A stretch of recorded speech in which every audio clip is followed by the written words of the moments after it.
तैशो मरले हृदय में सत्यनाम जाए के बेरा कामाही। तैसो मरले हृदय में सत्यनाम जाए के बेरा कामाही ना। तैसो मरले हृदय में गुरु नाम जाए के बेरा कामाही ना। तैसो मरले हृदय में प्रभु नाम जाए के बेरा कामाही ना।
योनि ल भुगते के बाद में ये बड़ा सुंदर मानव के तन हम ल मिले हैं। हाँ। और ये मानव के तन हम ल काबर मिले है रागी? ये मानव तन मिले तेन बने खाए कमाए बर मिले है कि थे और खाए कमाए बर घलो नहीं बने पिए खाए बर मिले है कि थे। सही बात है। हाँ। अभी मानव तन मिले बने डट के पी ले थन। हाँ जी। कौन जानी बैला तन पाकावत पिए बर मिली का नहीं मिली? हाँ। काबर बैला भैंसा मन पिए बर नहीं जाने ना? वो पियैया मन उसने सोच के डरावत हुई का कि था।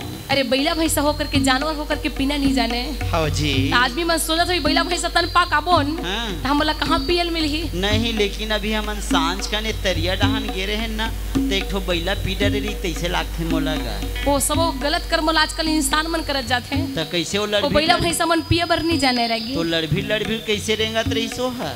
अरे वो गाड़ी का हार न सुन के डरावत रही से। अच्छा मैं किसे कहत रहे वेतिक बैला भैंसा मन घलो पियत सीख गे का कहां? वो सब गुण है आदमी मन के भरत जाते हैं। हां जी। काबर आजकल के आदमी मन किथे जीना अगर जरूरी है तो पीना बहुत जरूरी है।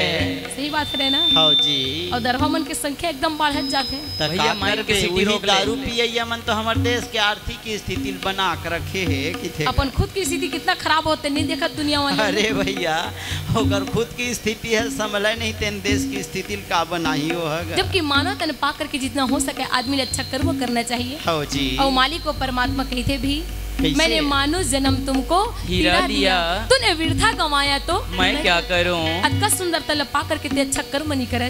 हाँ जी। और परमात्मा ही का कर सकते हैं। तो कहते ना लड़कियां फैशन में, लड़के व्यसन में और माता पिता टेंशन में। आजकल के माता पिता मन लइका मन के कर्म देख के टेंशन में रहते। सही बात है भैया। जैन दाई दादा सत्संगी है ना आजकल लइका मन के रवैया देख के टेंशन में रहते मन है।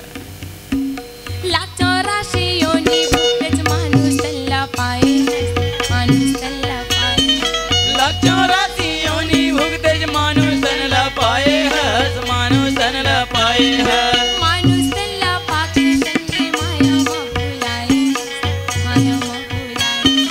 मानुष तल्ला पाके संगे माया मा भुलाए हस, माया मा भुलाए हस। अतका सुंदर मानव तल्ला पाकर कैसे मोह माया में भुला गए हैं। हाँ जी। आजकल आदमी ने कहो कि चल ना सत्संग सुने पर जाबोन। हाँ। तो आदमी मन का के थे। वाह कतको झन माता मन का के थे काय हमन भजन सत्संग सुने जाबो ओ पारा तो हमार घर ला कोर राखी कि थे। हमन मर जथन तो हमार घर ला कोर राखते। तब भगवान कर छुट्टी मांग के नहीं आवत हुई एक आध हफ्ता पर अपन घर राखे बर गा। और वैसा को छुट्टी मांगे की व्यवस्था होती है ना। हाँ। तो आजकल आदमी सिरा जाते लेकिन ओकर काम भी सिराव। हाँ जी। उम्र पे नहीं करती करेगी। हाँ जी। लेकिन परमात्मा आएगा जब रे बुलावा हरि का छोड़ के सब कुछ जाना पड़ेगा। जब परमात्मा बुलावा है तो सब लोग छोड़ के जाने लगे। हाँ जी। कोई कारण से अभी मानव के तन मिले हैं। हाँ। जहाँ कहीं भी सत्संग होते आदमी ला जरूर जाना चाहिए। हाँ जी। लेकिन आदमी मन के मोर घर लकोर राखी हाँ। और ते कसी परमात्मा का करते अगले जन्म में और घर रखा बना देते। हाँ जी। घर रखा मतलब छिपकली। हाँ। अब वो घर रखते थे ना सत्संग सुने पर नहीं कहाँ वो कौन सत्संग सुनते मंदिर रात अपन घरे राखत रही थे वो अगर चाहे वो आदमी हो चाहे छिपकली हो वो घरे राखत रही थे वो सत्संग सुने पर नहीं। हाँ जी।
परमात्मा से वादा करके भव सागर में भक्ति करे बर सत्संग करे बर सेवा करे बर दान करे बर अच्छा कर्म करे बर आए हैं।